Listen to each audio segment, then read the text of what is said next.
Perdón. Ujú. Listo. Entonces, bueno, les decía que les voy a hablar un poco de bacteriófagos y lo que, pues, la experiencia que tenemos en INISA. Probablemente la primera parte de la charla, ya ustedes lo conozcan, ¿verdad? Vamos a hablar un poco sobre generalidades, sobre sus usos y lo que nosotros hemos trabajado principalmente es su utilidad como indicadores de contaminación. También tienen otros usos y ahí vamos a hablar y también hemos incursionado un poquito, pero bueno, no tenemos resultados tan concluyentes. Entonces, como les decía, vamos a hablar un poquito sobre las generalidades de los bacteriófagos, que estoy segura que ustedes conocen, ¿verdad? Los bacteriófagos se descubrieron dos veces. Se descubrieron primero en 1915, Frederick Schwartz los describió como transformaciones vidriosas porque los veía en cultivo celular y veía que las celulitas se veían como diferentes, como vidriosas. Y en 1917, Félix Tejerel los describió como antimicrobios porque descubrió su capacidad de eliminar microorganismos. Entonces, los bacteriófagos como tal pues son relativamente modernos, ¿verdad? Estamos hablando de que se descubrieron hace alrededor de 100 años. Entonces, comparados con otros microorganismos, son bastante recientes. Como ustedes saben, son virus, ¿verdad? Entonces son parásitos intracelulares obligados, con la diferencia de que los bacteriófagos pues se especializan en atacar bacterias, ¿verdad? Y tienen diferentes ciclos de vida que se han estudiado bastante, ¿verdad? Que pueden tener ciclos líticos o ciclos disogénicos, ¿verdad? El estudio originalmente, digamos, antes de los 40, se había dirigido principalmente a utilizarlos como un agente terapéutico, porque ya se había visto su capacidad antimicrobios, ¿verdad? Y entonces se habían hecho estudios preliminares para utilizar los bacteriófagos como control de infecciones. Sin embargo, en los 40 fue que Fleming descubrió la penicilina, ¿verdad? Y entonces, en realidad, pues era mucho más sencillo, más fácil, más barato empezar a sintetizar compuestos, ¿verdad? Penicilina, ampicilina, eritromicina, qué sé yo, todos esos compuestos que venían de ascomicetes, de actinobacterias, ¿verdad? Que estaban naturalmente y modificarlos y entonces se prefirió dedicar la industria del tratamiento antimicrobiano a hacerlo con compuestos que hacerlo, digamos, con controles biológicos como serían los fagos.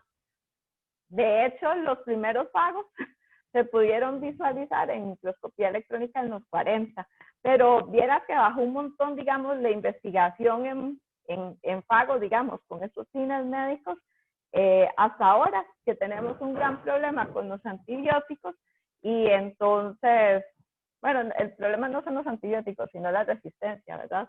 Pero hasta ahora se está retomando un poco la utilización de fagos como agentes terapéuticos.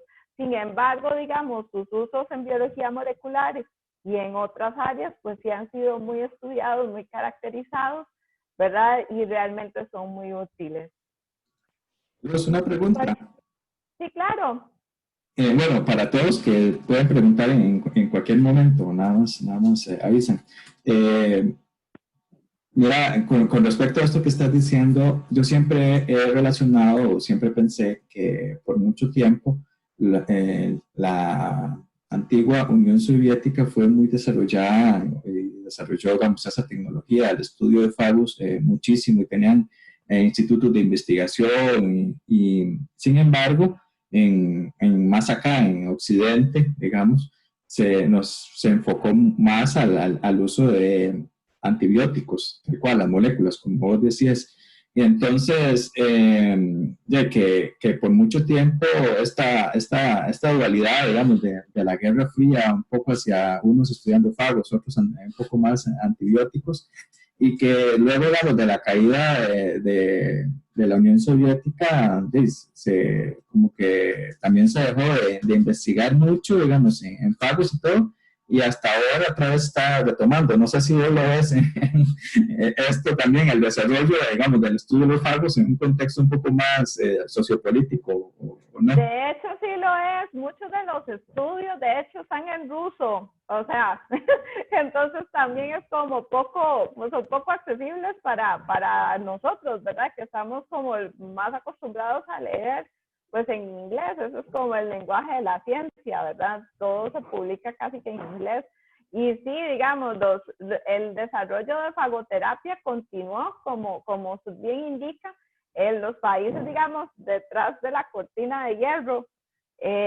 Sin embargo, digamos, sí se avanzó en el estudio, pero, digamos, yo no los he leído los estudios en ruso, evidentemente, pero los reviews que hacen referencia, lo que indican es que tal vez les falta como cierta rigurosidad de controles que tal vez sean como más occidentales, digamos, para preparar un medicamento se tienen que pasar sí, muchas fases, que de hecho, por ejemplo, con el coronavirus lo estamos viendo, ¿verdad? Se tiene que hacer una fase preclínica donde se hacen ensayos in vitro, los estudios con fagos lo pueden tener, ¿verdad? Pero ya después estas fases 1, 2, 3 de aplicación masiva, de rigurosidad, no los tienen o no son tan visibles esos estudios, digamos, que se siguieron haciendo 50, 60 en Rusia y sus alrededores. Entonces, digamos que se está retomando. Y lo otro es que, digamos, es todo un reto, porque si usted necesita que el pago funcione, usted lo necesita vivo, ¿verdad? Y lo necesita específico, que todo bien, pero un pago, por ejemplo, ARN va a tener una tasa de mutación altísima, entonces también cómo garantizar la seguridad del producto, la estabilidad, que no mute, ¿verdad? Entonces todavía tiene como sus partes curiosas de problemas que se deben resolver.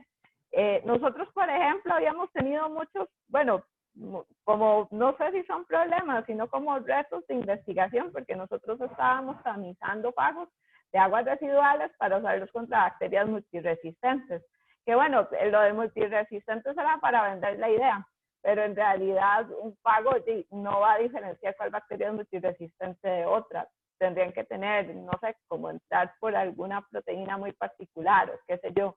Pero, por ejemplo, que sea útil contra salmonela o contra pseudomonas, ¿verdad? Entonces, digamos, hay todo un resto de mantener, digamos, la variedad del pago que sea útil, pero también podría ser que usted necesite cócteles para manejar, digamos, cierta amplitud, cierto espectro de bacterias que puedan ser infectadas. O la otra que hemos visto, digamos, son ahora estos, el CRISP, ¿verdad? Que es como el sistema sistema inmunitario de las bacterias, ahora que ganó un Nobel y todo, las descubridoras del sistema, pues también es un reto para la fagoterapia, ¿verdad? Porque tendría que tener fagos que también eviten ese sistema, digamos, de defensa natural de las bacterias. Entonces, digamos, sí se las trae, pero sigue siendo como una herramienta muy prometedora, porque en el momento que se pueda crear un cóctel de fagos apropiado, es probable que las bacterias no puedan desarrollar, por ejemplo, demasiada resistencia contra ellos, porque serían sus depredadores naturales. Entonces sí es muy prometedor, pero sí tiene muchos retos, digamos, desde el punto de vista industrial y de formulación, poder pasarlo de la teoría, que suena muy bien, a la práctica, ¿verdad? Entonces es todo un tema y es súper interesante.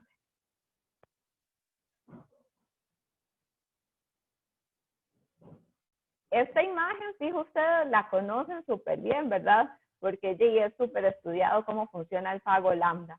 De hecho, digamos, en general con los fagos son como de los grupos más diversos del planeta y también la cantidad de fagos que existe es sumamente alta, ¿verdad? Podría ser de las poblaciones, digamos, yo no sé si de microorganismos, ¿verdad? Porque eso es como todo un tema de debate, si están vivos, si están muertos, ¿verdad?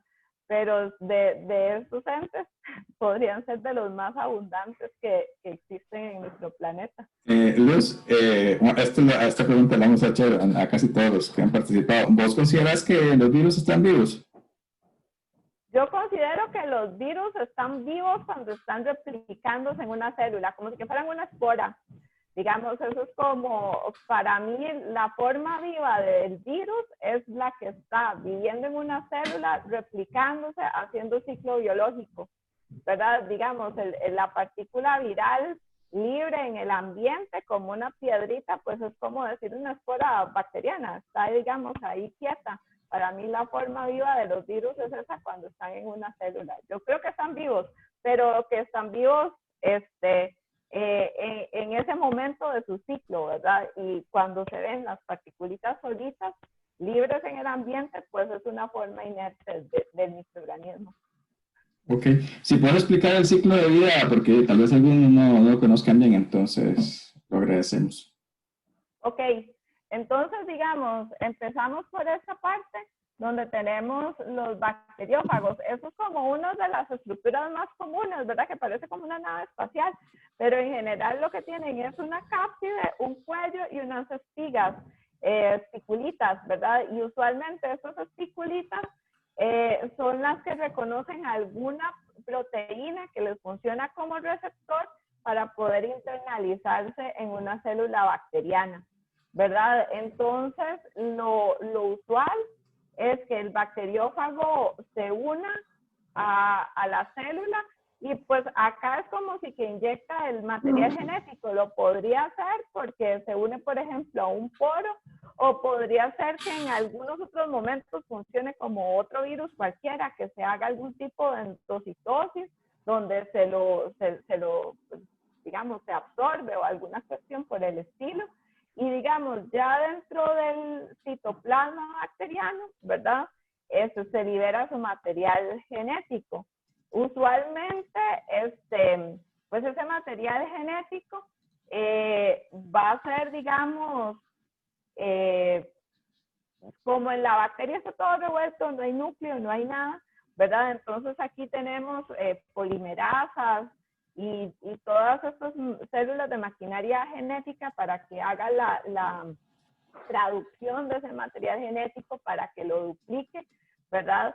Entonces, dependiendo del virus, ¿verdad? Puede ser un fago que tenga material genético de ARN o que lo tenga ADN, pues así será el proceso. Los que lo tienen de ARN usualmente traen, por ejemplo, su polimerasa por ahí para que entonces se traduzca su ARN a ADN y entonces ya pueda haber replicación del material genético, traducción de ese material genético, transcripción y se haga el ensamblaje.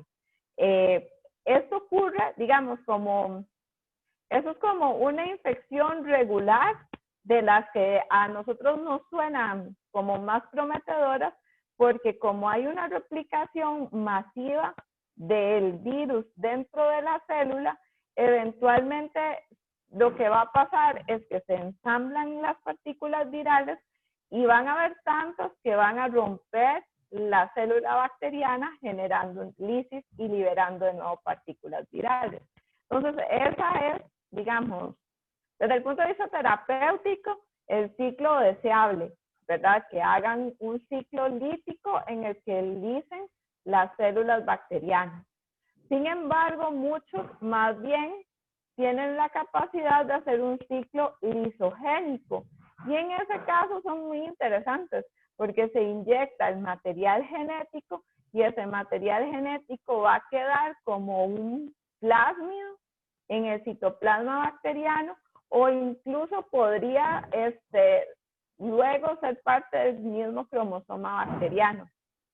Y entonces, digamos, cuando se quedan como solo un material genético viviendo en el cromosoma como un plásmido, se conocen como profagos, ¿verdad? Y entonces aquí más bien se perpetúan en el momento que la bacteria se replica, se va a replicar su cromosoma con los plásmidos y van a seguir, digamos, viviendo.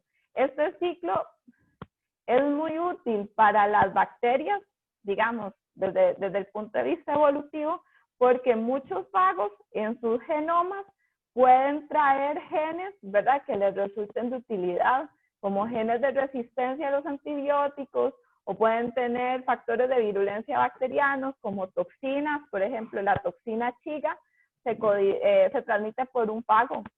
Entonces, el adquirir estos plásmidos, el mantenerlos, eventualmente le es de utilidad también a la bacteria, ¿verdad? Entonces, los ciclos lisogénicos son muy comunes y son muy comunes en virus. Por ejemplo, los herpesvirus humanos lo que hacen es un ciclo lisogénico y se quedan viviendo en nuestras terminaciones nerviosas. Y cuando hay algún bajonazo inmunológico como un estrés o qué sé yo, alguna condición así, les sale usted un fuego en la boca que le duele un montón y es el herpes replicándose, ¿verdad? Porque él entra y hace este tipo de ciclos lisogénicos, ¿verdad? Con todas las diferencias del caso, pero ocurre, estos tipos de ciclos ocurren, digamos, no solo con fagos, sino con cualquier otro tipo de virus en general, tienen este tipo de ciclo de vida, ¿verdad? Entonces, como les digo, para efectos, digamos, terapéuticos, a nosotros nos interesa que sean líticos, incluso nos interesa que sean líticos con fines diagnósticos para poder ver que están ahí. Y esta parte de ciclos lisogénicos, pues en realidad son como ventajas evolutivas para el hospedero en el caso de los fagos y las bacterias, como les digo, porque muchos fagos pueden llevar genes de virulencia, genes de resistencia, que les van a conferir una ventaja evolutiva a las bacterias.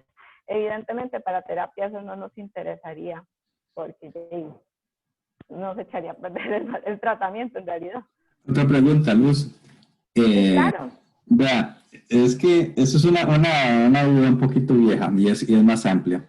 Cuando yo trabajaba en InVivo, resulta que bueno, uno iba al campo y aislaba hongos endófitos.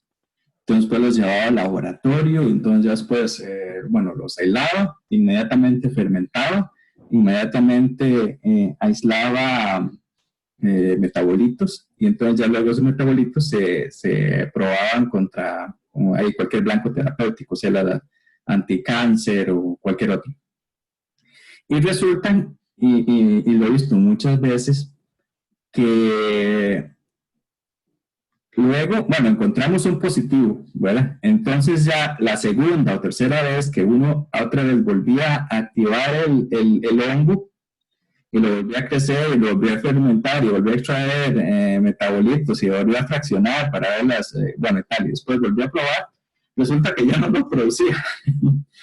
Y bueno, entonces uno podría pensar, bueno, es que puede ser que las condiciones del medio, que no tenía no sé, antes traía las condiciones traía condiciones de ciertos aminoácidos o algunas otras cosas que tenía ahí de reservas que estaba utilizando para producirlo. O la otra es que, y yo he visto que ha pasado eso tanto en hongos, pero también en bacterias. Y yo pienso que hay un efecto, digamos, y hay un amigo ahí que en España lo llamaba el envejecimiento de las bacterias, ¿verdad? Lo llamaba el bacterial aging.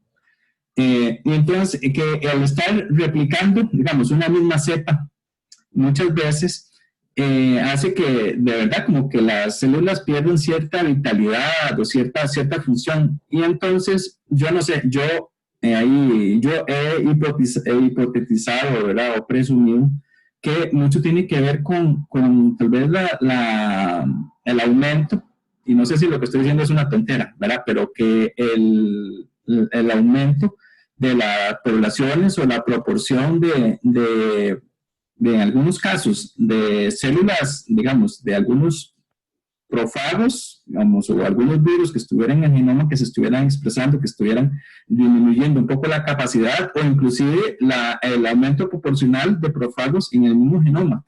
Yo no sé si eso vos lo ves posible o no, y que eso esté relacionado con la pérdida del fitness, ¿verdad? De la vitalidad de las cepas. En realidad tiene mucho sentido. Sí es bien conocido, ¿verdad? De que en condiciones de cierto estrés, ¿verdad? Uno podría pensar que sus bacterias o que sus honguitos están en condiciones felices, en condiciones de laboratorio, ¿verdad? Pero uno realmente no sabe cuáles son sus condiciones felices. Entonces, sí se sabe de que en condiciones de estrés aumenta, digamos, la expresión de profagos y probablemente eso disminuye a ciertas poblaciones, porque digo, usted siempre trata de tener un cultivo puro y lo trata de mantener lo más posible, pero en laboratorio usted, aunque tenga un cultivo puro, luego lo que va a tener son muchas clonas de ese cultivo que van a estar funcionando con, y no sé, como con diferentes, van a acumular diferentes mutaciones a diferentes tasas, porque digamos, el proceso de mutación es muy azaroso. Entonces, a la de menos, es completamente cierto que haya una interacción, digamos, con los virus. A nosotros nos ha pasado, por ejemplo, que estamos haciendo ensayos de fagos, de los que les voy a comentar en un ratito para contaminación, ¿verdad? Y la E. coli control, que se supone que es como la más libre, que tiene todo controlado, para eso se compra, y de un momento a otro se estresa y el control negativo nos empieza a tirar profagos y ya, a la basura todos los ensayos que hicimos y a procesar de nuevo las muestras, porque ya no sabemos qué virus estamos viendo, si los profagos de la bacteria que decidieron despertarse o si los fagos que venían de la muestra, ¿verdad? Entonces sí es muy común con Pseudomonas. Pseudomonas es una bacteria que tiene un montón de profagos. Cuando se le mete el agua, literalmente decide expresarlos todos y se echa a perder todos los ensayos que llevábamos. Y cuando queremos inducir expresión de fagos, que por ejemplo exponerlas en luz ultravioleta o qué sé yo, expresarlas, sí, no los quieren expresar. La otra es que cuando uno, digamos, infecta una bacteria con fagos y ya tenía profagos, hay como una competencia de cuál es el fago más exitoso. Entonces, a veces infectar bacterias con fagos hace que se expresen sus profagos porque sí, están estresadas. Y sí, nos ha pasado también que, por ejemplo, aislamos un fago de la naturaleza que se ve como el más exitoso, que genera unas zonas de lisis lindísimas, y después de 2 pasajes, ya no infecta nada. Eso también puede tener mucho que ver con las mutaciones o con la adaptación del fago a su bacteria, porque un fago adaptado más bien lo que va a querer es entrar en fase lisogénica, ni tonto que fuera, de verdad. Mejor seguir viviendo en una bacteria y extendiendo su existencia. Eso también nos ha pasado, que se adaptan también, yo no sé si es que se convierten en profagos o mutan tantísimo que ya pierden su receptor y ya no funcionan. Entonces es todo un reto porque los fagos tienen tasas de mutación muy altas y en general bacterias y hongos pues también los tienen. Y entonces nosotros, por ejemplo, en el lab contamos un montón los pasajes. Digamos, sabemos cuántos pasajes o cuántas amplificaciones ha tenido ese virus, cuántos pasajes, amplificaciones ha tenido esa bacteria, porque por la tasa de mutación natural podría ser que ya después nos empiece a dar resultados extraños, bioquímicas raras. Digamos, nosotros cuando trabajamos con resistencia a antibióticos, que se vuelva resistente a cierto antibiótico, entonces hay que controlar un montón cuántas pasadas tiene para mantener como el tipo silvestre lo más posible, lo menos manipulado. Por eso congelamos un montón, digamos, del primer pasaje hacemos montones de viales congelados para tratar de tener siempre como el wild type, lo más wild type, porque si no luego puede tener uno cualquier resultado. Muy bien. María Paula tenía una pregunta. Claro. Hola, buenos días. Mi pregunta es más o menos para saber cómo es que se dan cuenta que lo que se está expresando es el profago y no el fago con el que infectan a la bacteria.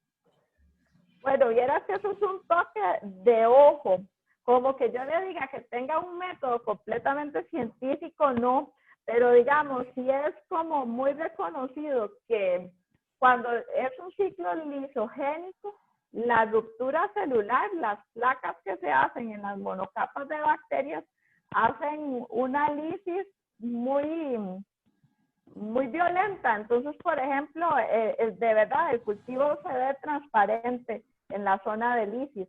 Cuando son prófagos, los que se expresan, normalmente no hacen lisis tan violentas. Entonces, lo que uno ve son como sí zonas de lisis, pero como más opacas, ¿verdad? O la lisis, por ejemplo, cuando es un fago lisogénico, es, el área es mucho más grande, digamos, tiene mayor alcance. Usualmente las lisis de profagos son como más puntuales, más chiquititas, no tienen como el mismo alcance que cuando los fagos son lisogénicos. Entonces, digamos, es como por la morfología de la zona de lisis que hacen los microorganismos, bueno, que hacen los fagos. Muchas gracias. Sí, es como más como de ojo que con algún método. Pues eventualmente podría uno tal vez medir como la zona de claridad, ¿verdad? Pero lo hacemos más a ojo en el laboratorio. Yo tenía una consulta también. Claro, Fabiola. Bueno, buenos días. Es relacionada con lo que había dicho el profe, más o menos. Es que a mí me había quedado la duda de que si se podía conocer como, o sea, si se podía conocer o inducir los factores que propiciaran alguno de los dos ciclos, pero entonces al final se vuelve como algo un poquito más azaroso y dependiente del ambiente, el ciclo que se dé.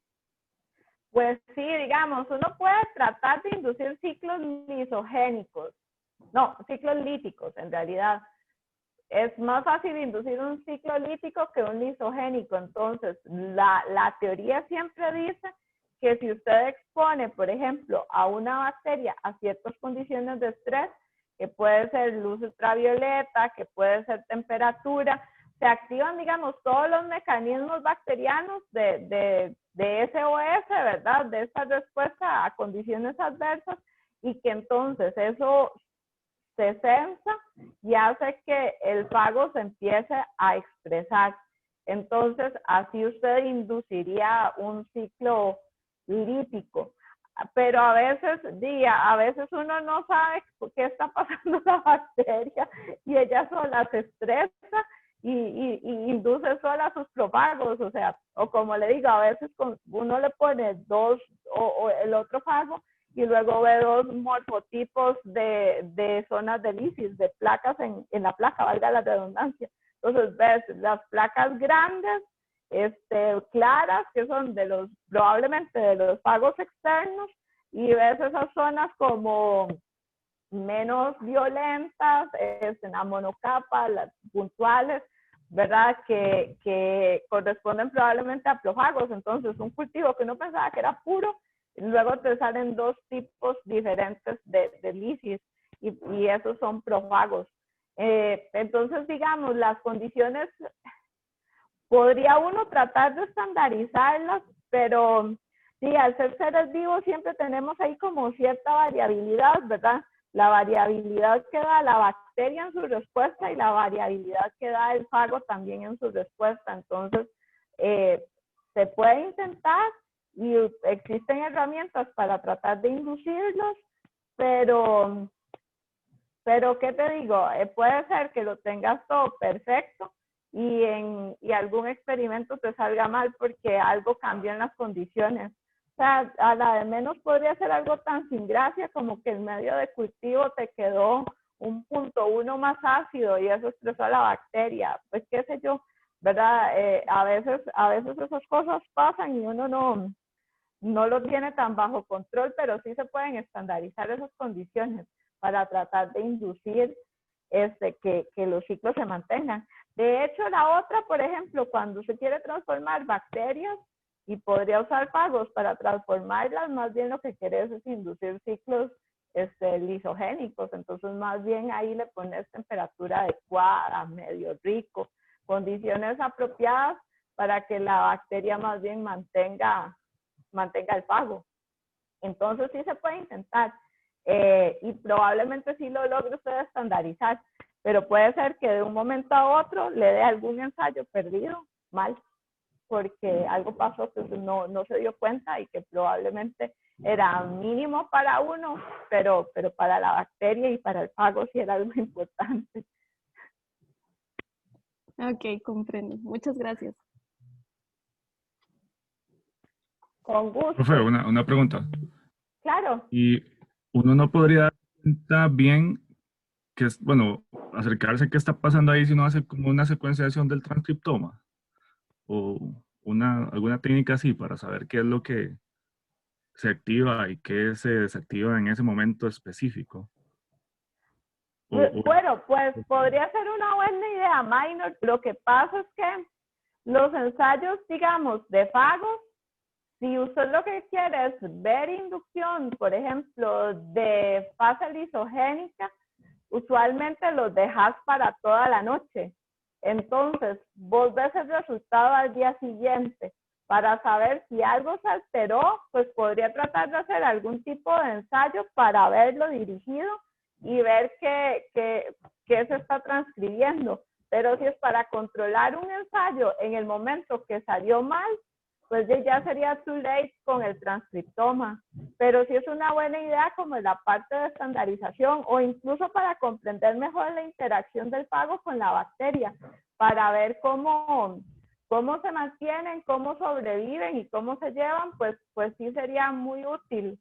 Y probar diferentes condiciones y ver cómo varía la expresión del fago bajo diferentes condiciones en el ambiente, digamos, de transcripción de la bacteria. En realidad sí podría ser muy útil un estudio de ese tipo.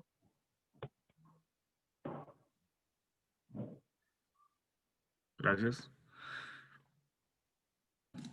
Tal vez continuamos, Luz. Ok, entonces acá tenemos pues esta parte de usos,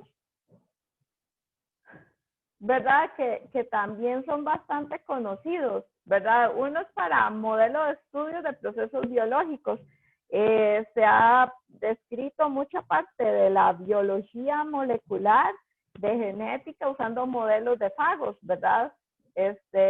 Para replicación, para transcripción, ¿verdad? Regulación de ciertas cosas, operones, qué sé yo, el uso de fagos ha sido realmente útil. También muchos fagos tienen en sus genomas enzimas de restricción, que son, digamos, las que utilizan para poder insertarse en los cromosomas bacterianos. Entonces, gracias al estudio de fagos, se han descrito estas enzimas, se han sintetizado y se comercializan, digamos, ya ahora de forma masiva, son herramientas comunes. Y los fagos, como son pues depredadores naturales de bacterias, influyen directamente sobre ciclos de nutrientes, pueden influir sobre patogenicidad, como les decía, porque pueden transportar genes de virulencia, genes de resistencia, y también entonces median procesos de evolución bacteriana. No solo por hacer más diversos el genoma de estas bacterias, sino también para seleccionar bacterias pues más adecuadas, que tengan más capacidad de adaptación al ambiente, que puedan sobrevivir a sus depredadores. Entonces, en realidad, pues sí son bastante útiles y tienen muchos usos, ¿verdad? Y ahora, digamos, uno de los usos que se les ha reconocido, digamos, como en los últimos 30 años tal vez, es su utilidad como indicadores de contaminación, ¿verdad? Entonces, de esto es lo que les voy a hablar un poquito más. Los fagos tienen muchas ventajas con respecto a, digamos, otros microorganismos que funcionen como indicadores, porque los indicadores que normalmente se usan para ver si algo es contaminado o no son los coliformes fecales o la Escherichia coli, ¿verdad? Que son bacterias. Pero en condiciones normales, y eso es como súper obvio, jamás una E. coli se va a comportar igual que un virus, que se va a comportar igual, pues jamás, ¿verdad? A muchos ingenieros, digamos, civiles, y así les ha costado entenderlo, pero es un hecho de que evidentemente usar bacterias como indicadores pues no funciona tan bien para ver otros tipos de contaminación o la presencia de otros tipos, de otro grupo de microorganismos en agua. Entonces, bacterias se queda, digamos, cortísimo a la hora de estudiar contaminación. Los bacteriófagos... Es que me parece que lo que estás diciendo es interesantísimo. Mira, entonces, ¿vos crees que, bueno, yo no sé, para los análisis de calidad de agua, desde un punto de vista microbiológico, nada más se hacen coliformes totales y E. coli? Y bueno, no sé, o sea, en realidad, y además utilizando un número más probable, ¿verdad? Sí, o recuentos, pero sí, digamos, es un recuento muy grueso. O sea, eso es claramente insuficiente, ¿verdad? Vos, ¿qué pensás que debería ser entonces, digamos, para hacer el análisis de calidad de aguas desde un punto de vista microbiológico? ¿Qué sería lo óptimo? Yo pensaría que al menos deberían incluir también los colifagos. Ahora les voy a contar, digamos, por qué. Por ejemplo, en agua potable, ¿verdad? Lo que dice la ley, y digamos, agua potable se declara potable porque cumple los parámetros que dicen en la ley. No es una lista exhaustiva, son parámetros gruesos. Entonces, agua potable es aquella, digamos, que no tenga un color raro, que no huela feo, que no sepa raro, ¿verdad? Que no se vea turbia, que no tenga un color particular, que el pH esté como entre 6 y 8, o sea, que podría ser cualquier cosa, ¿verdad? Entre 6 y 8 cabe todo. ¿Qué más tiene que tener el agua? Tiene que tener una baja conductividad, y lo único que le miden de microorganismos es coliformes fecales y E. coli. Entonces, digamos, que hay como, yo creo que lo que pasa es que hay diferentes grados de desarrollo en cuanto al manejo del agua potable. Entonces, por ejemplo, un lugar donde no había acceso a agua potable, lo primero que debería hacer, digamos, es clorar el agua y entonces eliminar bacterias. Porque lo usual, digamos, uno de los patógenos más importantes que se busca eliminar en agua potable son bacterias, porque causan, digamos, no sé, por ejemplo, la shigellosis causa una diarrea con sangre, una disentería, que es muy incapacitante, o poderse evitar la transmisión de vibrio cólera o de salmonela, ¿verdad? Hay bacterias, digamos, que causan diarreas graves, muy incapacitantes, que se transmiten por agua. Entonces, digamos, si usted clora y declara que está libre de coliformes fecales, es muy probable que su agua esté libre de bacterias. Al menos de bacterias patógenas, porque probablemente sigan habiendo pseudomonas o aeromonas, que son ahí todas resistentes y pueden sobrevivir en biofilm. Entonces, digamos, eso es como la primera escala. Después, cuando usted ya supera las bacterias, vía hídrica lo que se le van a transmitir son virus, ¿verdad? Virus como los que están ahí, enterovirus, hepatitis A, rotavirus, norovirus, todos ellos se transmiten por vía hídrica. Entonces, si usted elimina las bacterias con cloro, le queda todo un grupo de virus que se pueden transmitir por agua y que se transmiten por agua, ¿verdad? Es un hecho, se transmiten y generan importantes casos de diarrea.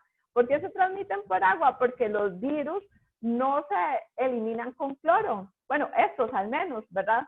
¿Por qué? Porque esos son virus que no tienen membrana, son virus sumamente resistentes a condiciones adversas y el cloro no los va a inactivar.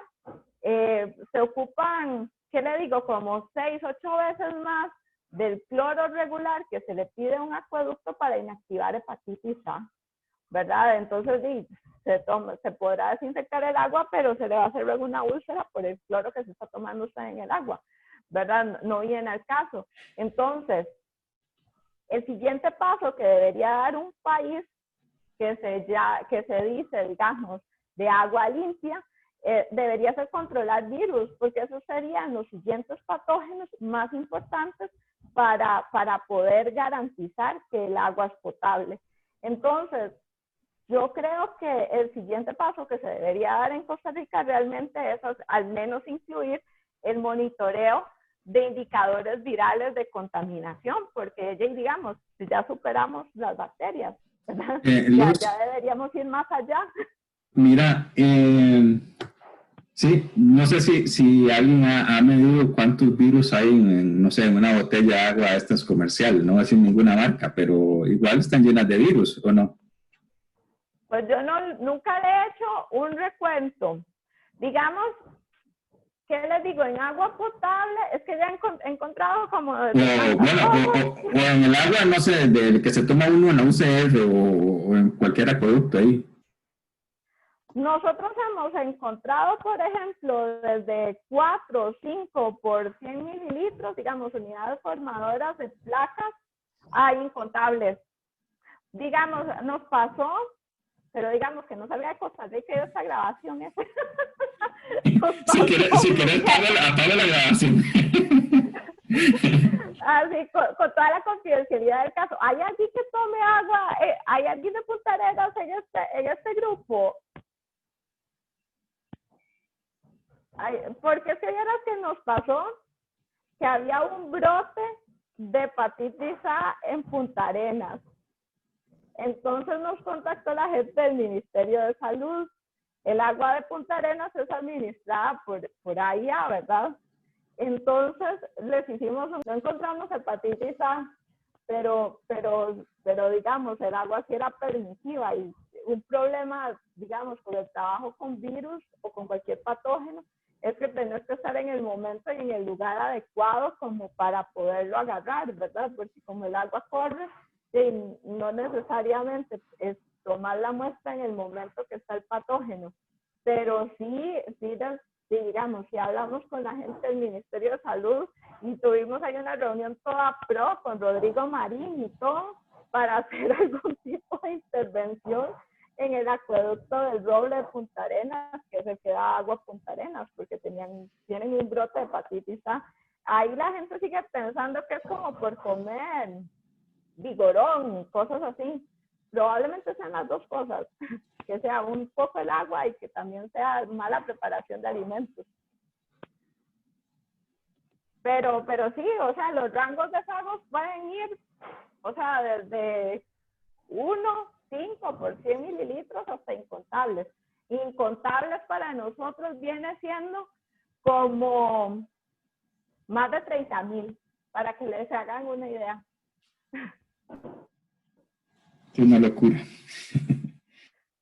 Sí, pero Jay, es que ahí, digamos, entramos como a otro problema, digamos, otra discusión existencial. ¿Qué es mejor?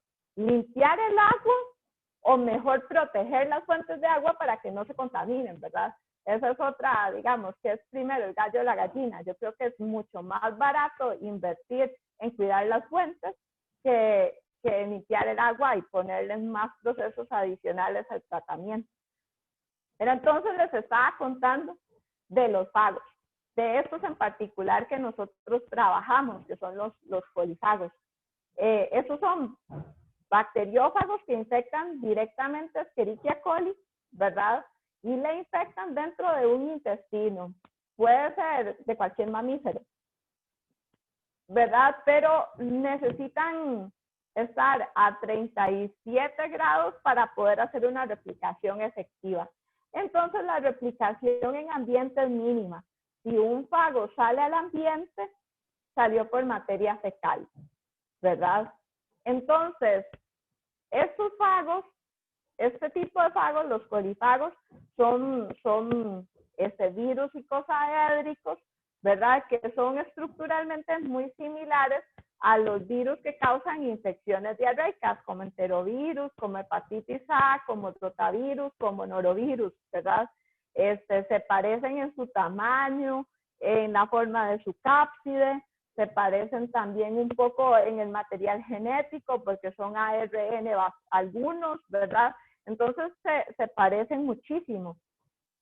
Y se parecen y sobreviven en ambiente de una forma muy similar a lo que sobrevivirían, digamos, estos virus patógenos.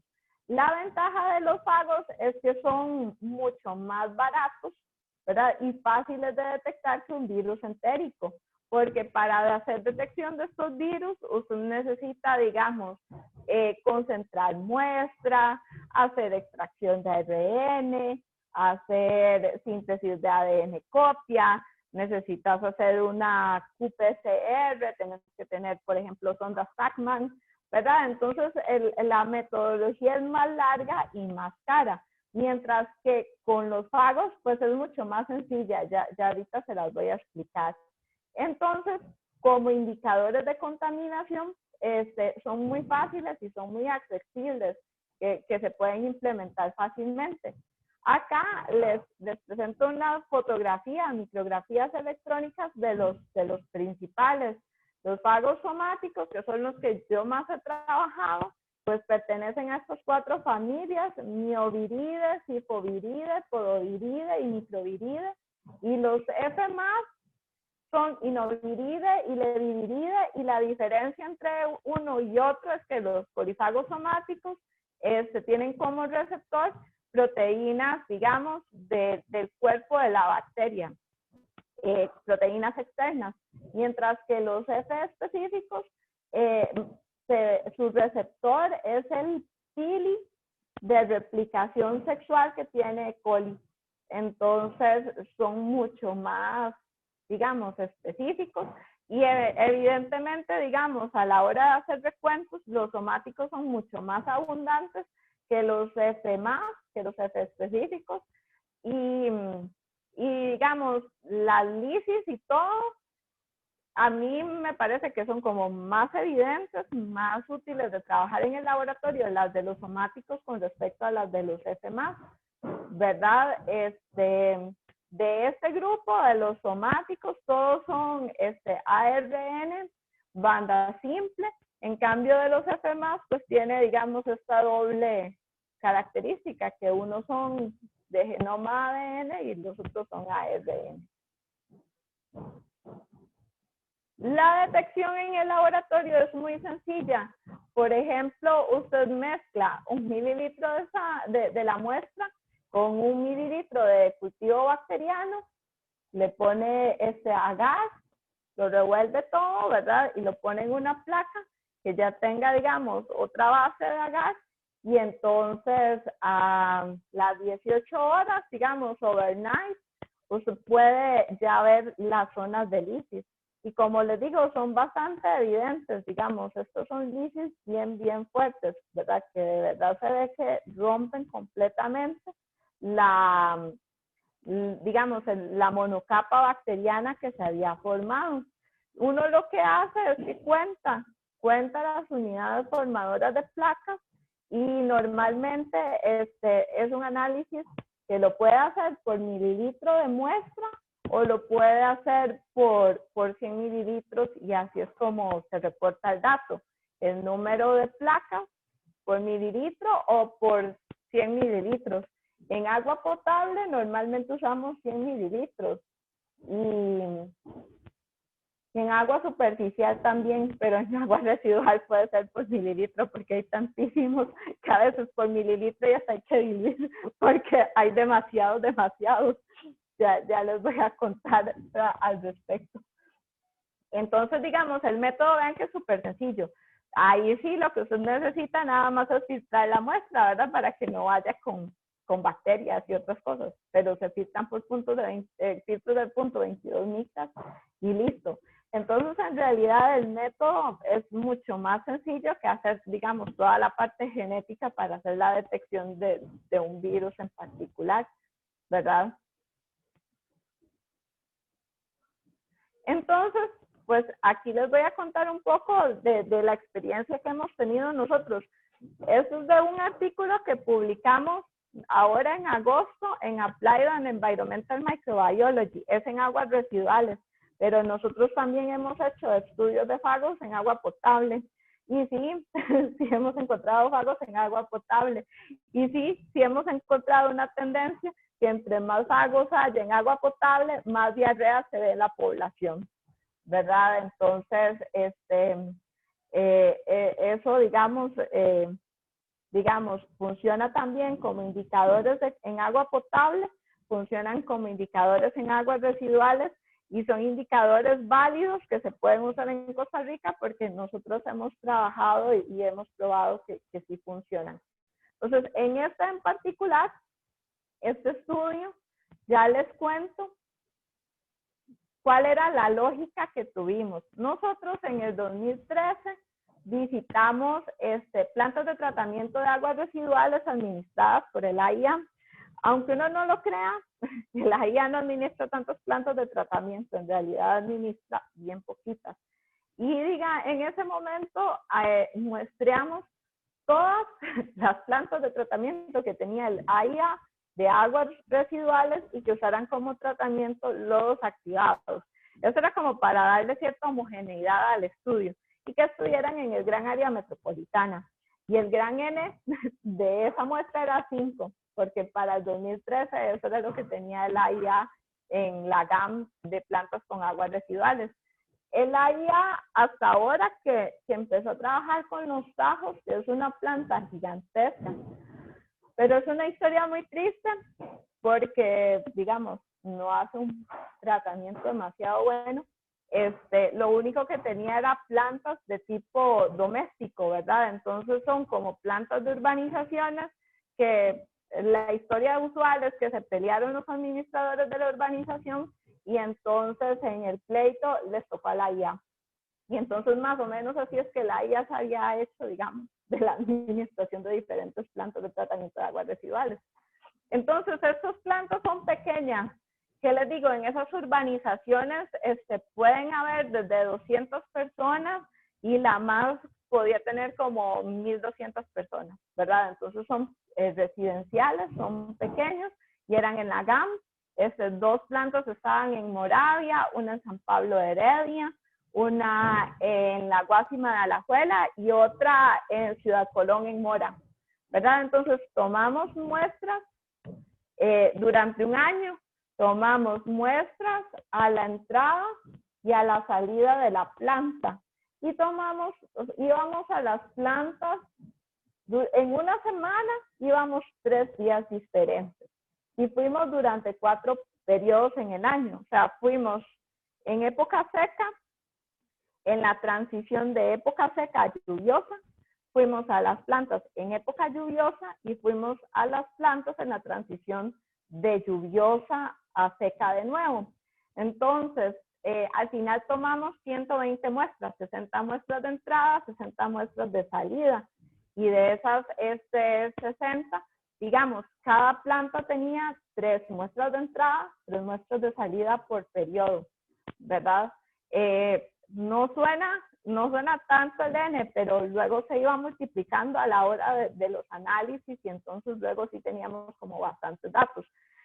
Un detalle curioso que me imagino que ustedes conocen es que la IA, por alguna razón, que estamos trabajando con ellos y con los ingenieros, no clora después de que descarga el efluente, digamos. Los ingenieros ven que el agua se ve limpia y así la vierten a los ríos. No tiene, digamos, ningún proceso de desinfección terciario.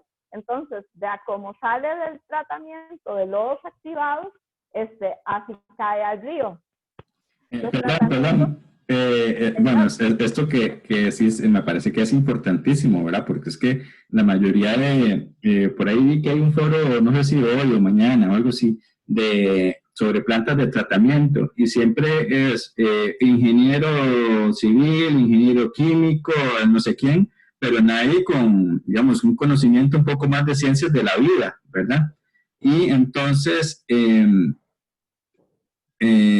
bueno, voy a decir, ahora que estamos hablando así de calzón quitado, yo me acuerdo cuando, bueno, en ese momento yo estaba en el gobierno y en el Consejo de Competitividad, en ese momento la presidenta de la AIA presentó el proyecto de los tajos. Y no recuerdo cuánto era el proyecto, creo que eran $200 millones, o no sé, era un platal, ¿verdad? Y entonces, yo me acuerdo que yo les pregunté, mira, ¿han considerado, porque es que sí, remueven una cantidad salvaje de materia orgánica, pero les pregunté así, ¿han considerado algún momento o cuantificado cuál es la descarga de microorganismos, ¿verdad? O microorganismos patógenos, o más aún, ¿verdad? En ese momento no mencioné, de sustancias, no sé, fármacos o cualquier otro contaminantes emergentes. Pero, y me parece que es un problema en el diseño de casi la mayoría de plantas de tratamiento en general a nivel mundial y me parece que particularmente aquí en el país. Pero no sé si vos tenés datos de cuál es la descarga digamos, de patógenos o no sé, en los efluentes. Los tajos. Yo le puedo contar con conocimiento de causa que con bacterias, a como entra, salen los tajos. Porque nosotros, digamos, en este proyecto SARS-CoV-2 recibimos muestras de los tajos semanales. Entonces, a como entra, sale, y la entrada está en 10 a la 8 por 100 mililitros, o sea, es una cantidad bestial de animales. Y con fagos, a veces salen peor. Entonces, yo no quiero saber, pero no quiero saber. Bueno, de hecho, eso es como otra vez que no salga del país, ¿verdad? Pero los colegas de la IA que están haciendo presencia-ausencia de SARS-CoV-2 en los tajos, encuentran SARS-CoV-2 en la entrada y en la salida, y está cayendo el río Torres. Entonces mandamos un nuevo proyecto para ver si el SARS-CoV-2 en el río Torres, a ver si nos dan plata, porque los tajos, a como entra, sale. Realmente para remoción microbiológica no está haciendo nada, nada. Y probablemente lo que vayan a salir son más pochotonas y resistentes a los antibióticos. Todo mal, pero haciendo yo me acuerdo cuando yo dije eso en esto, estaba el vicepresidente, o sea, ministros y toda la cosa. Y nada más hicieron lo más. Así. ¿Verdad? Vieras que Eric Morales, que es un compañero del grupo, él digamos, tiene su licenciatura en salud ambiental.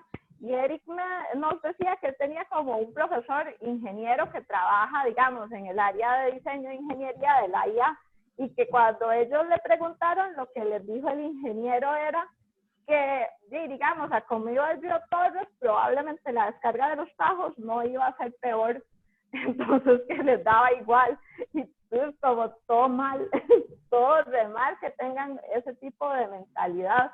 Y los tajos, de hecho, lo único que tiene es un tratamiento de sedimentación. Entonces, lo que están es precipitando la caca y usándola como en compost o una cosa así, pero no tiene ningún tratamiento de nada para remoción de nada, porque no tiene tratamiento secundario, no tiene tratamiento terciario, no tiene ningún otro tratamiento más que concentrar la caca y precipitarla.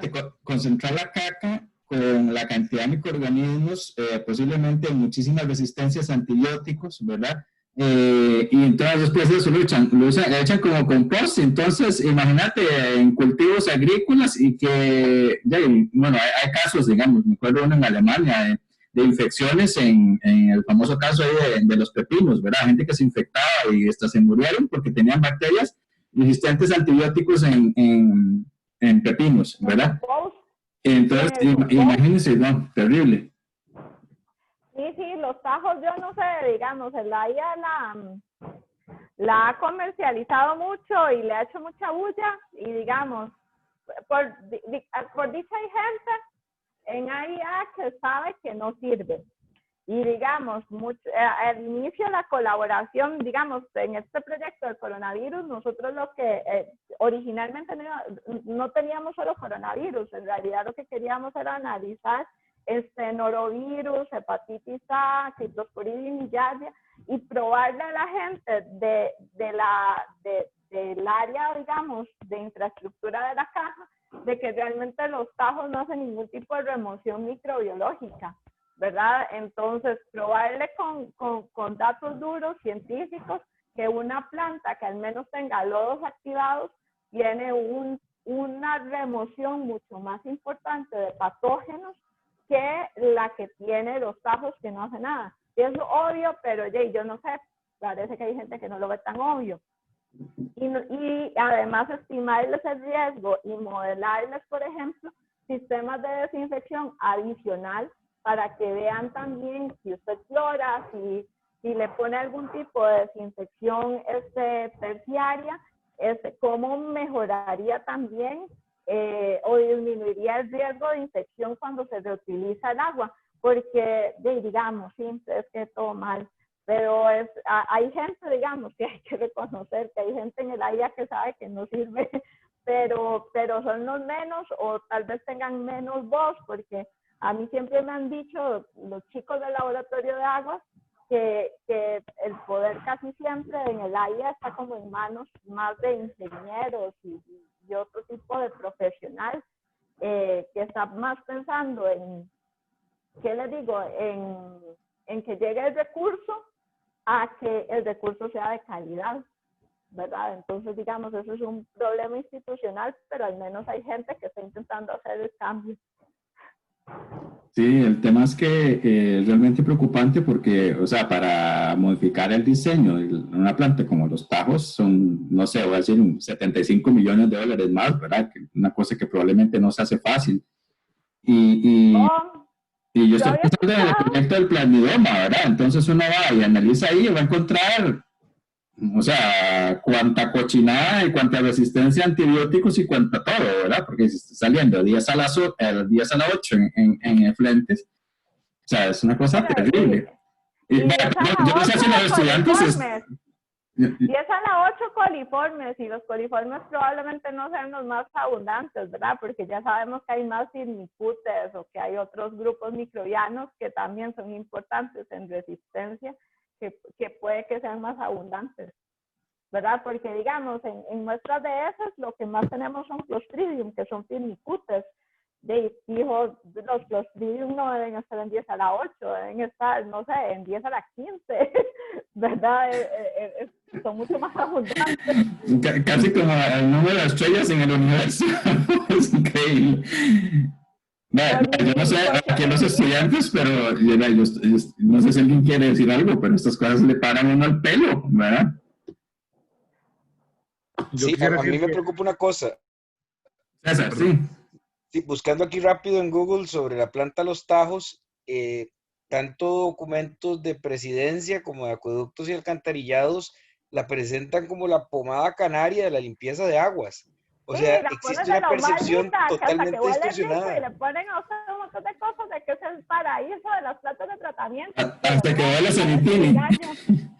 Sí, exacto. O sea, hay una visión totalmente distorsionada de la realidad. A mí me gustaría saber si realmente, como dice la profesora, si esta información realmente llega a donde tiene que llegar, porque es que, o sea, lo que nos están vendiendo es absolutamente lo contrario de lo que está pasando en realidad.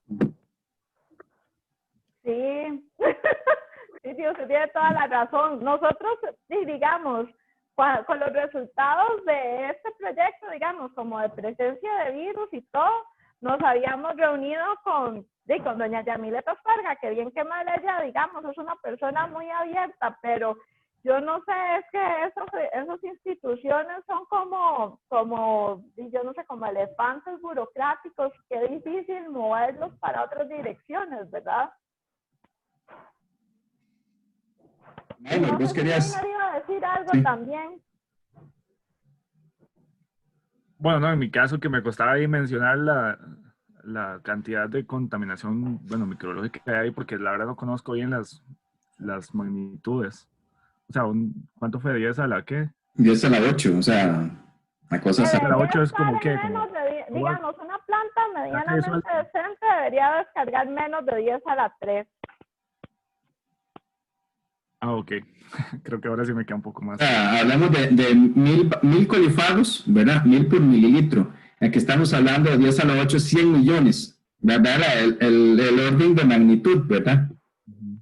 Sí, exactamente, sí, eso quería como entender un poco mejor. Pero sí, gracias, más bien. Igual los más, vieras que también tienen como cosas engañosas, porque Jay, por ejemplo, ¿qué le digo? Usan los porcentajes. Si usted tiene 100 millones y le sale 1 millón, estás removiendo como, bueno, le salen 10 millones, estás removiendo como el 99,9%. Entonces se ven esos datos lindísimos de remoción, pero en números fríos es un engaño. Estás descargando un montón. Por eso es que, por ejemplo, las pastas de dientes son un engaño. Si usted le dice, remueve el 99% de la flora, sí, pero ¿cuánto era la concentración inicial y cuántos bichos te dejaron en la boca? ¿Verdad? Más o menos es el mismo engaño que hacen con la remoción. Comparan la cantidad al principio, la del final, y sí, es un 99, un 99,9, pero ese punto uno que queda es una cantidad altísima. Entonces, ingenierilmente suena todo pro, pero la realidad operativa es un engaño. Pelos parados. En fin, entonces, bueno, les contaba, ¿verdad? Que estas plantas, digamos, son un poco más decentes que los tajos porque al menos tienen lodos activados. Y los lodos activados son, digamos, un proceso biológico donde hay acá una comunidad microbiana variada, ¿verdad? Que se va a encargar de hacer, digamos, la metabolización, la eliminación de ciertos compuestos químicos. Pero los lodos activados, digamos, no están hechos para remoción de microorganismos. Eventualmente, alguna de la remoción de este tipo de plantas de microorganismos es, digamos, se precipita la materia orgánica y en esa fracción de precipitado, pues queda una gran parte de los microorganismos. Pero no hay ningún sistema, no tiene, digamos, ningún paso específico para remoción de microorganismos. El paso que sería apropiado sería que después del tratamiento de lodos pase por una desinfección al menos con cloro para tirar menos bacterias, ¿verdad? Pero, en fin, entonces, estas plantas pequeñitas de los residenciales descargan a diferentes ríos. Curiosamente, ahora les voy a enseñar, todos estos descargan en la cuenca del Virilla. Pero, en fin, entonces nosotros, pues, tomamos, hicimos varios cálculos, ¿verdad? Analizamos la presencia de virus, de diferentes grupos de virus patógenos a la entrada y a la salida. Analizamos hepatitis A, analizamos rotavirus, analizamos norovirus grupo 1, grupo 2 y analizamos enterovirus. Además, analizamos polifagos somáticos y analizamos coliformes fecales porque, digamos, es el estándar universal mundial de momento para hacer este tipo, digamos, de análisis en las plantas. Y aplicamos un modelo de regresión logística y de estimación de área bajo la curva de estas curvas ROC para ver si podíamos encontrar alguna correlación entre la cantidad de colifagos que se descarga y los virus que puedan estar presentes en esa descarga. Porque hay, digamos, todo un vacío mundial con respecto a cuánto es una cantidad segura de descarga de virus. Se tiene más o menos claro que una descarga segura de 1000 coliformes es apropiada y que probablemente entonces cuando caiga en el río se diluya, que la cantidad de bacterias va a ser muy poca, de patógenos va a ser muy baja, entonces es una descarga segura. Con virus ese valor no se había establecido y es que es difícil de establecer. Ahora les voy a comentar por qué. Nosotros pues teníamos muchos datos y habíamos analizado muchos virus y pudimos encontrar una correlación para asegurar que, por ejemplo, descargas de menos de 3000 colifagos somáticos son seguras ¿verdad? Entonces, pues sí es como todo un gran avance en el campo, digamos, de aguas residuales. Y yo supongo que por eso nos lo publicaron también, porque en realidad no había, y hasta donde nosotros pudimos revisar, nadie se había aventurado a estimar algún tipo de valor umbral, digamos, matemático justificado, que declare que un agua puede ser segura para descarga a un cuerpo o receptor de aguas, ¿verdad? Y para justificarlo, pues modelamos, hicimos un análisis cuantitativo del riesgo microbiano pensando en la cantidad de virus que podían estar saliendo y cómo podían estar afectando la salud de personas que, por ejemplo, trabajaran directamente con el agua. Por ejemplo, como mencionaba Taylor, agricultores que usen esa agua para hacer riego. Se supone que eso es ilegal, pero oye, en todo lado pasa. De que usted tenga una toma, coja del río y riegue sus cultivos, ¿verdad? Se supone que usted debería llegar con agua potable, pero también es muy caro y muchas veces es poco útil, entonces hicimos ese tipo de modelación en este estudio. Acá, esta es la ubicación de las plantas, ven, todas están sobre la cuenca del Virilla.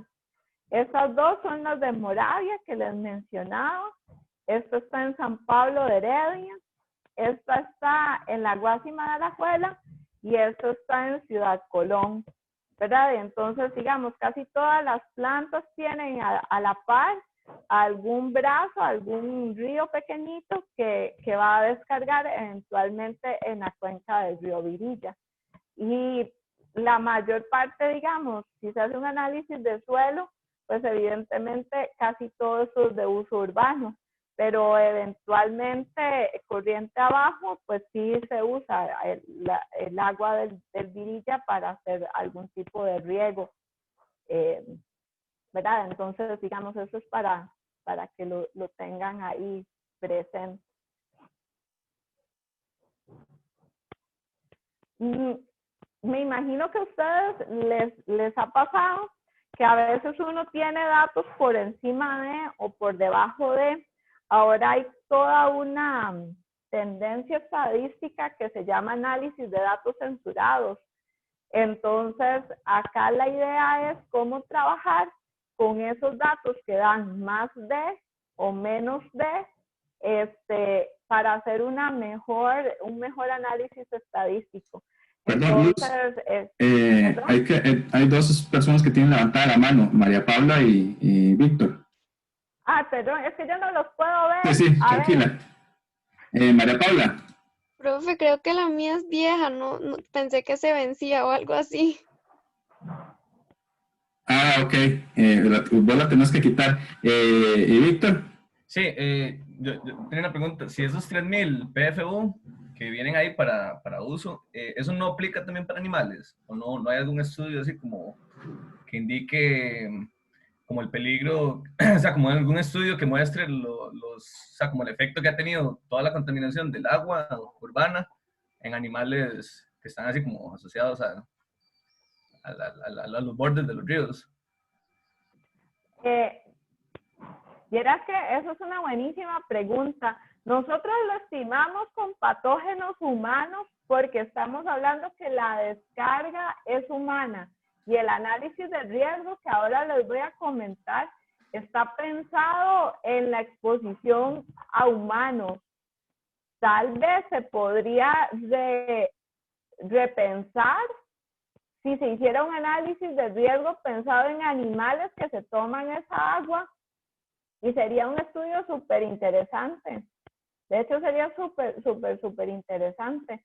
Pero tendría que hacerse como la estimación matemática. Bueno, ahora, si quiere, siga viendo como lo hicimos y luego podríamos pensar si se podría tratar de hacer algo en paralelo para ver si es seguro para animales. Pero es una excelente pregunta y está súper interesante realmente. Pero si sí, más bien hablamos al final. De hecho, tengo como el ratillo estar ahí rumiando la pregunta. Ahí está el tema, vos que andabas buscando, estabas interesado en eso. Sí, de hecho. O sea, yo lo había pensado más como en bacterias resistentes a antibióticos. asociadas como a animales, pero sí, también creo que se puede aplicar a virus para animales o bacterias ya como en sí, o sea, como Sí. más, no tan resistentes a antibióticos. Pero eso se las trae y está también súper interesante y vieras que, digamos, yo no he leído, de hecho ni siquiera sé si el miel de coliformes fecales es un miel seguro para animales.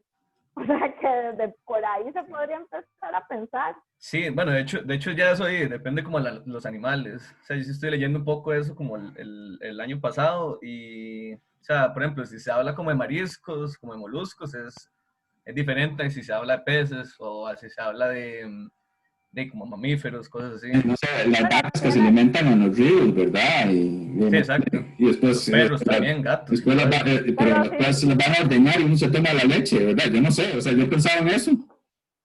Pero bueno. Lo de los mariscos tiene mucho sentido porque uno se los come de una, digamos, un filtrador, una chicheca, o sea, guacala con mil coliformes. Sí, de hecho, bueno, yo estuve como leyendo y si hay estudios de coliformes fecales en Nicoya, o sea, en el Golfo, y sí, yo creo que es mejor no comerse eso, pero bueno, ahí, cada quien. Ya, Pero, les voy a poner otra, más están llenas de microplásticos, o sea. También, o sea, sí. tras de los coliformes fecales, los microplásticos. Bueno, y fuera coliformes todavía, y pues le enriquecen la microbiota, pero es que con el coliforme pueden venir otros bichos que son menos amigables. Y también está lo de los fármacos, que eso nadie lo ha investigado, entonces está duro. No, si hay un montón, hay demasiado trabajo por hacer y somos muy pocos trabajando en eso, entonces entre más manos, pues mucho mejor va a ser para el país, porque realmente es un gran problema y más para un país que se dice verde, ¿verdad? Hay muchísimo por hacer. Entonces, bueno, les contaba que nosotros aplicamos este tipo de análisis estadístico, de análisis de datos censurados, porque teníamos problemas, por ejemplo, con los coliformes fecales, que, por ejemplo, eran mucho más altas las concentraciones de lo que nosotros habíamos estimado para cuantificar, ¿verdad? Entonces, digamos, teníamos topes en la parte superior de nuestros datos y también se deberían censurar los negativos, porque un negativo puede ser que está por debajo del límite de detección. Entonces, no lo podemos asegurar, ¿verdad? Si es que de verdad está negativo o que en realidad la concentración del microorganismo estaba por debajo del límite de detección. Entonces, para todas las, digamos, las estimaciones de medidas de tendencia central, para hacer las correlaciones estadísticas, para ver si habían diferencias en entrada y salida, aplicamos este tipo de análisis de datos y bueno, por facilidad para la escala, como ustedes pueden ver, presentamos los datos como logaritmos, ¿verdad? El logaritmo en base 10 de la concentración original. Entonces ven que aquí la concentración está en alrededor de 10 a la 8 realmente, porque 7,5 log 10 es como 10 a la 8, dicho por 100 mililitros, ¿verdad? Entonces, no siempre habían diferencias estadísticas entre entrada y salida, ¿verdad? En coliformes fecales encontramos mejor las diferencias, ¿verdad? Pero con los fagos no siempre. Y vieras que eso es la cosa más curiosa, que yo no sé cómo a ningún ingeniero lo ha pensado. Y no sé ustedes si viven en residenciales o han tenido chance de ver en algún residencial. Yo no entiendo por qué las plantas de tratamiento no tienen un techo. O sea, es como muy obvio pensar que cuando llueve va a haber un factor de dilución importante en la piscina, el lodo activado, y que eso va a alterar todas las concentraciones de microorganismos, la comunidad microbiana, y va a alterar la entrada de la planta y la salida de la planta, ¿verdad? Yo no sé por qué no tienen techo, las dejan ahí libres como llueva. De hecho, yo me acuerdo haber ido a una ciudad de Colón, no, era la de la Guásima. Esa planta cuando llovía se desbordaba por completo porque ya era demasiada la lluvia, se desbordaba la piscina de lodo, se desbordaba la entrada de la planta, se desbordaba la salida. O sea, ¿qué clase de tratamiento está teniendo? ¿Cómo no tienen un techo? Esas cosas que uno no entiende. Pero bueno, entonces, digamos, en verano se pueden ver diferencias más marcadas, ¿verdad? En invierno, digamos, están más traslapadas, hay como más dispersión de algunos datos, qué sé yo, ¿verdad? Entonces, esas fueron de las cosas que encontramos. Con fagos, no siempre ni en todas las plantas, digamos, habían diferencias significativas entre entrada y salida. Entonces, eso es importante y, digamos, habla más de las plantas, más que de cualquier otra cosa. Pero por eso siempre se espera que cualquier sistema de tratamiento tenga un tratamiento adicional, porque, como les digo, LOS no está pensado para eliminar microorganismos, sino para hacer otro tipo de remoción de otras sustancias. Después, acá les presento cuántos virus encontramos. Entonces, como les digo, encontramos enterovirus, hepatitis A, rotavirus, norovirus genotipo 1 y genotipo 2. Y entonces, de las 120 muestras, ¿verdad? Por ejemplo, encontramos enterovirus en 26 de las 117 analizadas, ¿verdad? Los encontramos igual en entrada como en salida. Encontramos hepatitis A en entradas, en salidas. Encontramos rotavirus en entradas, en salidas, en una proporción bastante importante. Encontramos norovirus grupo 1, encontramos norovirus grupo 2 en entrada y salida. O sea, todo lo que buscamos lo encontramos. Y creamos también una variable adicional que era la presencia de cualquier virus, ¿verdad? Entonces, digamos, sin importar, porque la descarga de cualquiera de estos virus puede generar algún tipo de riesgo a la salud humana, pero sin importar cuál virus estuviera, cuántas muestras de entrada, cuántas muestras de salida estaban positivas. Y como pueden ver, de la mitad encontramos algún tipo de virus. Y esta variable de cualquier patógeno viral fue la que utilizamos para hacer la regresión logística, ¿verdad? Encontramos, cuando se corrió la regresión logística, la corrimos contra varios factores. Yo me imagino que ustedes deben estar moderadamente familiarizados con la regresión. La regresión logística es como muy útil porque puede hacerse una correlación, ¿verdad?, entre una variable categórica, que puede ser dicotómica o puede ser de 3 tipos de categorías, versus una variable continua. En nuestro caso, la variable continua era la cantidad de colifagos somáticos. Y las variables categóricas podían ser presencia, ausencia, entrada, salida, estacionalidad, que digamos, probamos contra todas estas cosas. Entonces, lo primero que vimos era que, por ejemplo, las entradas sí no tenían, digamos, un poder de asociación, ¿verdad?, con respecto a la concentración de colifagos somáticos y la presencia-ausencia de un virus patógeno, lo cual tiene sentido porque la descarga de los colifagos somáticos, digamos, va a ocurrir siempre y no va a depender de si hay o no algún otro patógeno. Entonces, digamos que no existiera una correlación entre la presencia de virus patógenos y la cantidad de colifagos somáticos, pues tiene mucho sentido y era de esperar.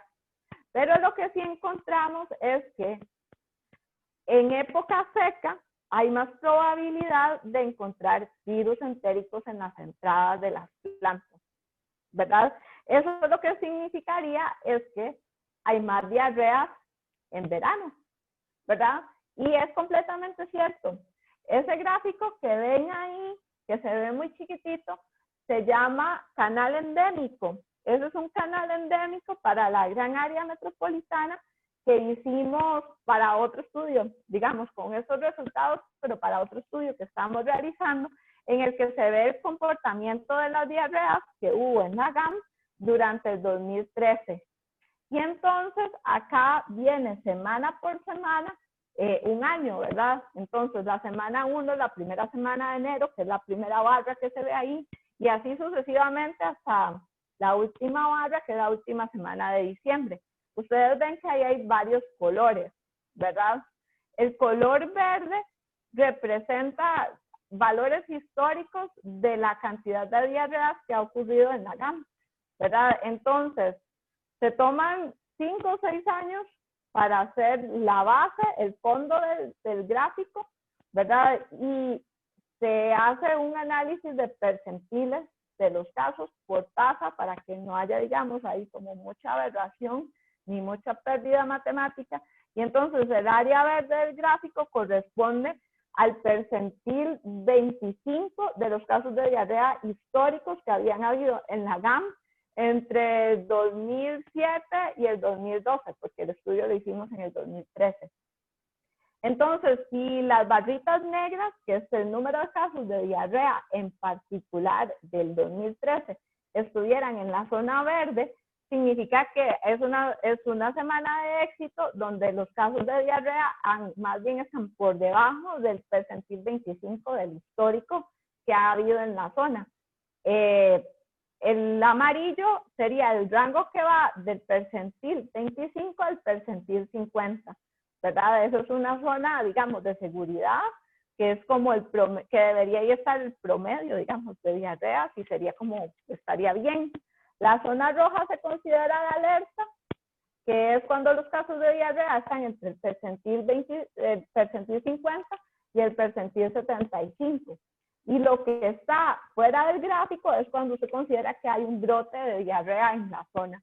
Como ustedes pueden ver, en el gran área metropolitana, la mayoría, las barras negras, que serían los casos de diarrea, efectivamente ocurrieron en verano. De hecho, los picos de diarrea fueron en mayo del 2013. Y ustedes ven ahí como una tendencia a la baja, digamos, vienen subiendo los casos de diarrea, hay un pequeño brote, después bajan. Ese bajonazo de esa gráfica acá, eso es una Semana Santa. Que fijo, la gente sí tenía diarrea, pero no fue al servicio de salud, sino que estaba en la playa o paseando por el mundo. Y por eso se ve la disminución de casos reportados en las estadísticas del Ministerio de Salud. Pero acá, este pico es, digamos, a principios de mayo. Y entonces acá, como pueden ver, esto sería la época lluviosa, esta es la época seca, y los casos de diarrea, pues son mucho más abundantes en época seca, y pues lo corroboramos con lo que nosotros vimos en nuestros datos, donde encontramos mucho más detección de virus causantes de diarrea en época seca versus los que encontramos en verano, ¿verdad? Entonces eso, digamos, fue un hallazgo interesante en cuanto a la epidemiología de las diarreas en el país. Y lo siguiente es que sí nos generó como mucha utilidad para nuestro estudio, es que sí encontramos que había una correlación entre la cantidad de colifagos que se estaban descargando versus la presencia de cualquiera de alguno de estos virus patógenos. La mayoría de aproximaciones que se había hecho era analizando solo un virus. Entonces, pues nadie encontró como una correlación, por ejemplo, entre concentración de colifagos y enterovirus, por ejemplo, o concentración de colifagos con norovirus. Nosotros creemos que pudimos encontrar una buena correlación porque nosotros estábamos analizando diferentes tipos de virus y entonces teníamos una variable mucho más robusta que el haber analizado uno en particular. Entonces, si uno encuentra esta correlación, ¿verdad? Esta regresión logística, si los valores de colifagos se pueden correlacionar con la presencia de virus, entonces nosotros encontramos que sí se podían correlacionar. Entonces la siguiente pregunta es, si se correlacionan, podemos estimar un punto de corte que indique que cuál concentración de corifagos está más asociada con presencia de virus patógenas, porque entonces concentraciones por encima de ese valor son concentraciones muy riesgosas que no deberían descargarse porque implican un riesgo para la salud, o concentraciones por debajo son concentraciones más exitosas y entonces más bien podrían generar un beneficio. Y entonces para eso se hace este tipo de análisis que se usa muchísimo, digamos, en farmacia o para el desarrollo, digamos, de pruebas para hacer estimaciones de punto de corte. Y entonces, no quedó el mejor modelo, ¿verdad? No es el mejor, pero por lo menos es estadísticamente válido.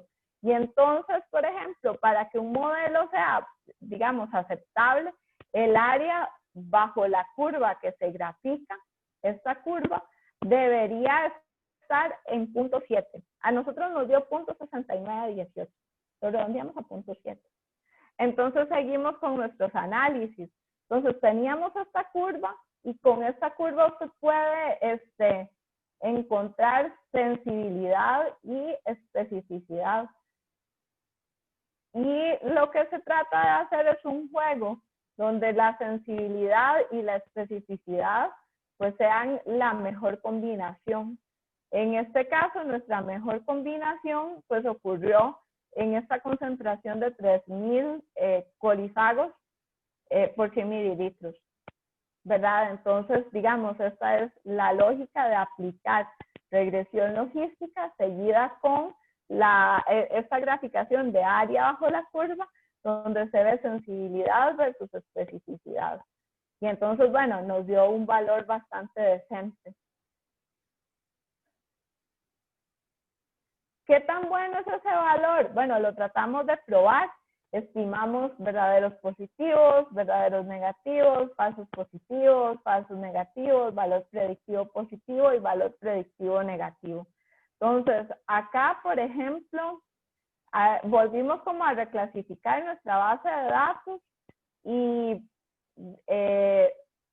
lo que nos dio, por ejemplo, es que un 22% de las muestras eran verdaderos positivos, o sea, eran las muestras que estaban por debajo muestras que estaban por encima del umbral y tenían virus. Los falsos positivos son muestras que estaban positivas del umbral pero que no tenían virus.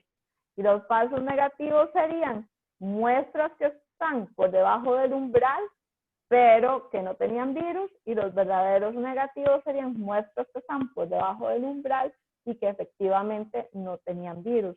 Entonces, con un método de este tipo, lo que usted no quiere eventualmente es que tenga demasiados falsos positivos, por ejemplo, que no eso es lo que usted, digamos, como es un screening, usted no querría sobreestimar, pero digamos, un falso negativo, aunque no es deseable, como lo que queremos es proteger el recurso, pues es menos malo.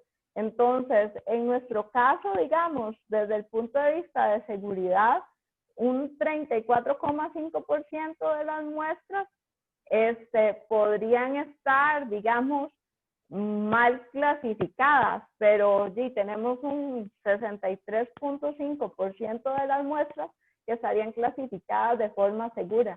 Entonces, aunque el umbral no es el mejor y podría mejorarse con estudios adicionales, pues sí es un buen inicio para poder tratar de manejar mejor las aguas descargadas por virus, ¿verdad? Entonces, aquí también calculamos otros valores como valor predictivo positivo y valor predictivo negativo.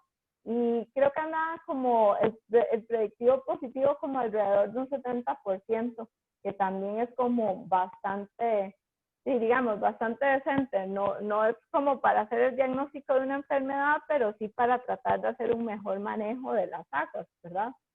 Entonces, hicimos, digamos, estos análisis para evaluar la robustez de este umbral. Y después hicimos lo que yo les comentaba, que es un análisis cuantitativo del riesgo microbiano. Nosotros tuvimos una limitación puramente económica y tercermundista, que fue que nosotros no cuantificamos esos virus, no hicimos carga viral. Para el 2013 era mucho más complicado en Costa Rica conseguir plasmios, conseguir ADN sintético, para hacer, digamos, la síntesis, no sé, y cuantificar copias de genomas virales. Ahora, por dicha, pues ha mejorado un montón el mercado y se pueden importar y uno puede mandar a sintetizar plasmios o G-blocks y cosas así para hacer las cuantificaciones. Para ese momento, pues ni nosotros teníamos tanta tecnología en el laboratorio, ni los métodos eran tan accesibles y ni eran tan baratos. Ahora, por dicha, es todo un poco más accesible.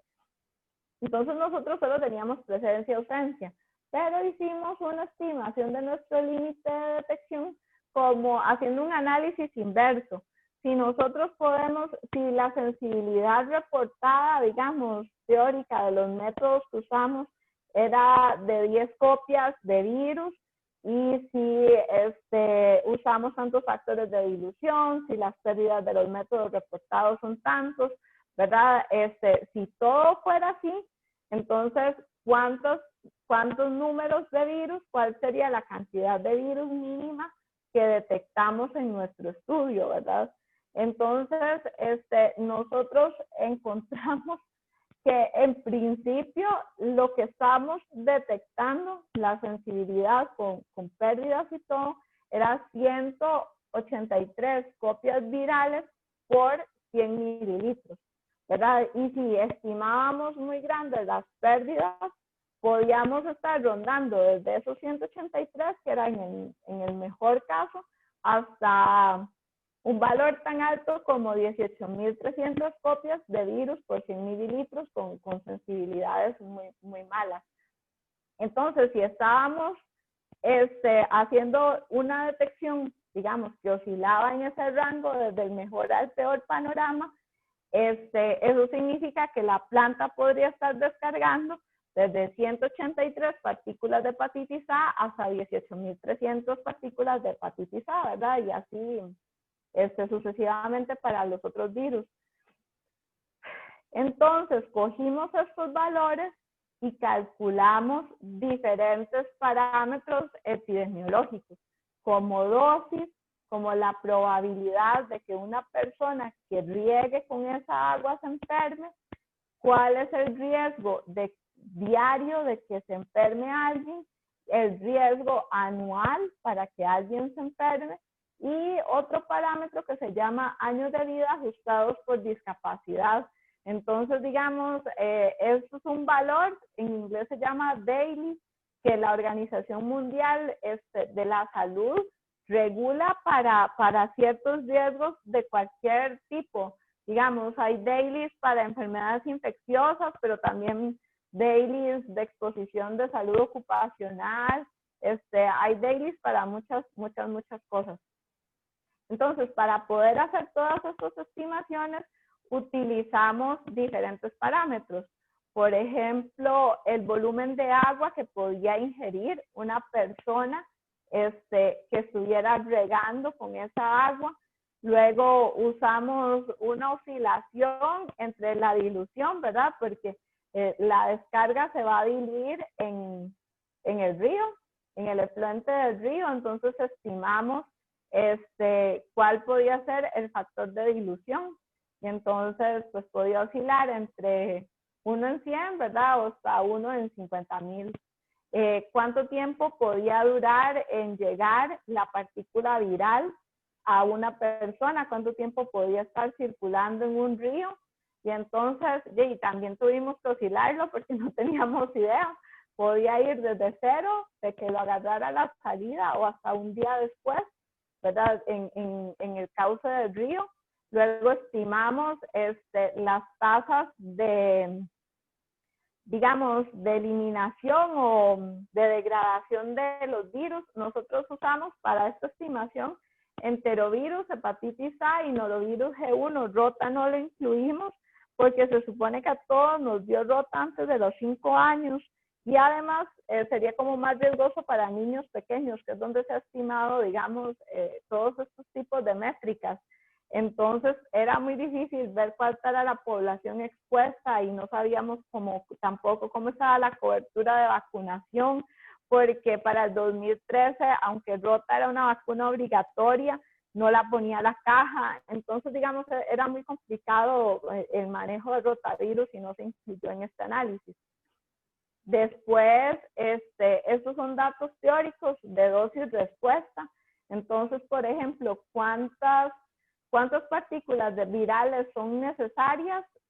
Digamos, ¿cuántas partículas de enterovirus son necesarias para generar un cuadro infeccioso?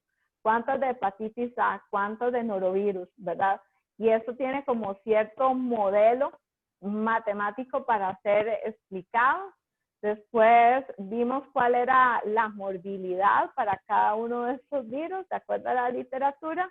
Luego, cuántos días podía ser regular, cuántos días podía un agricultor regar con esta agua, ¿verdad? Y luego calculamos estos estimados estadísticos que tienen que ver con los DAILYs, que son los años de vida ajustados por discapacidad, y también estimamos cuánta fracción de la población podía ser susceptible a enfermarse por estos virus, viendo cuál era la prevalencia. Por ejemplo, para virus es 1.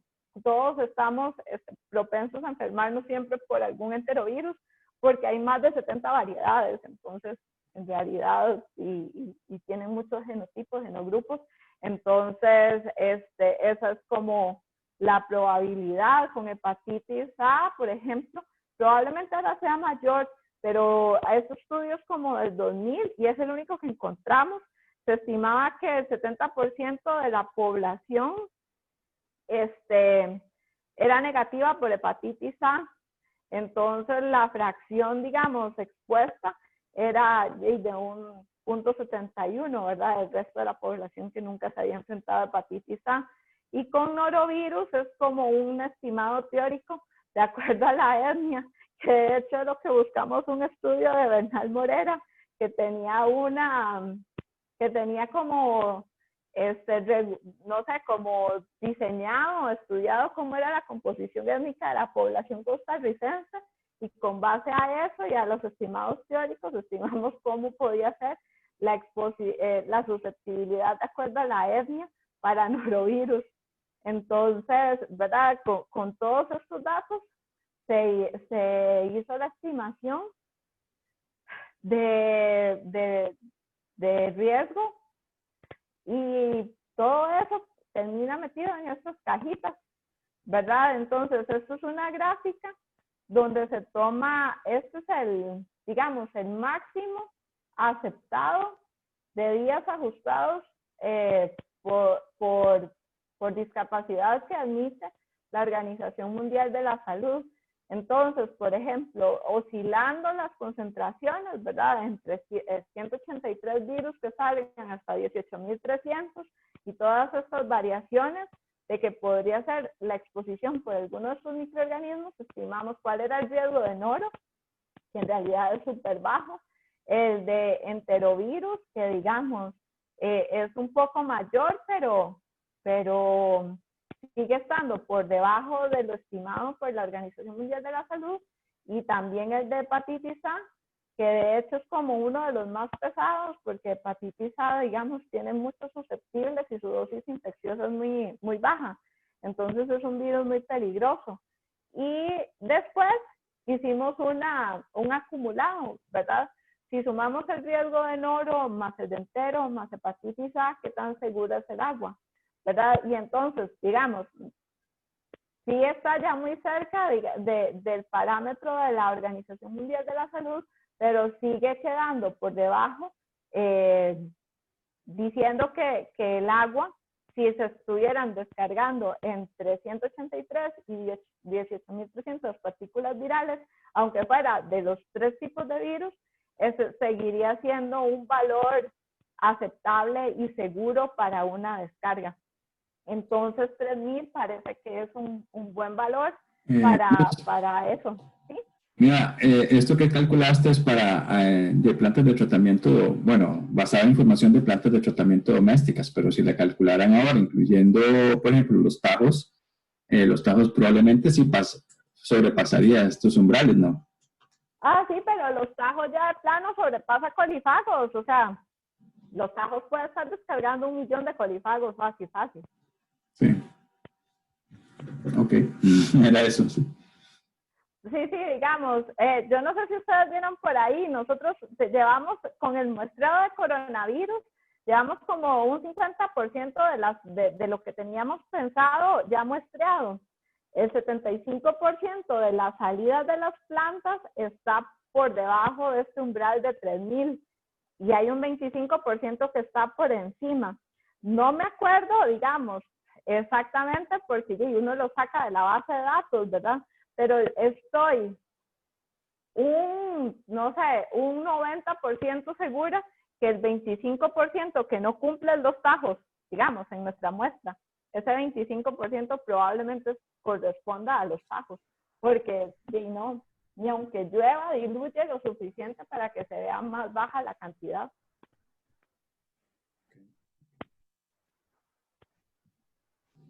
Y bueno, eso era lo que les traía. No sé si tienen más dudas.